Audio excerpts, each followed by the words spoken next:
বলছিলাম, আজকে আমাদের মেইন ডিমান্ড হয়েছে তিনটে। প্রথম হচ্ছে গিয়ে যে কেসগুলো ইন্ট্রোডিউস করা হচ্ছে হবে, মানে কজ যেটা আছে প্রিভেনশন অফ সেক্সুয়াল হ্যারাসমেন্ট, সেটা প্রত্যেকটা গভর্নমেন্ট নন গভর্নমেন্ট অর্গানাইজেশনে যেন ইন্ট্রোডিউস করা হয়।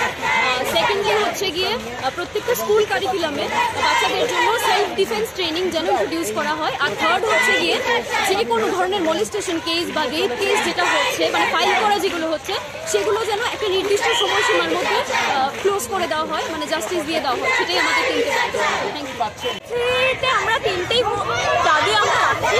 একটা দাবি হচ্ছে যে এটা শুধু আর্জিকর না, মেয়েদের সুরক্ষা এবং মেয়েদের সাথে এই ধরনের ঘটনা আর না হয় সেটার পদক্ষেপ কি নেওয়া হতে পারে, এটা একটা।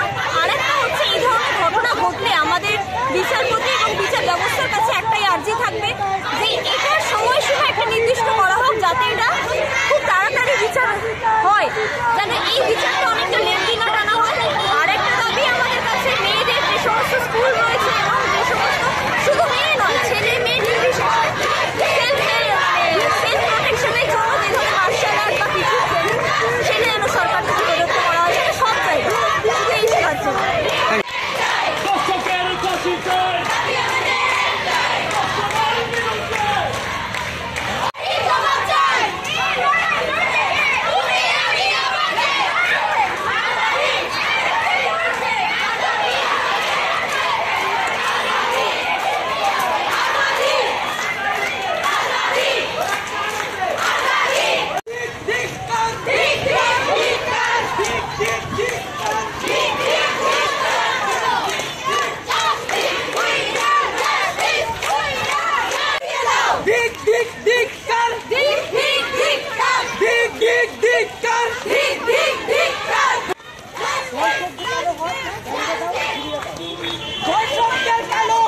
বিচার চাই, বিচার চাই, শাস্তি চাই।